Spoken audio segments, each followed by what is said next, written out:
Ayan, nagmamantika na. Hindi ako naglalagay ng mantika.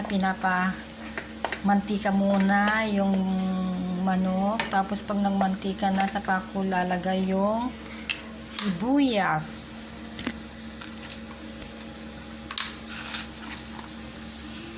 Dahil gagawa tayo ng somen. Ayan, dami oh.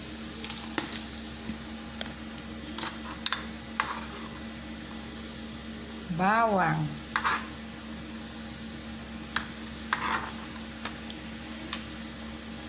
Hindi na tostado ang bawang.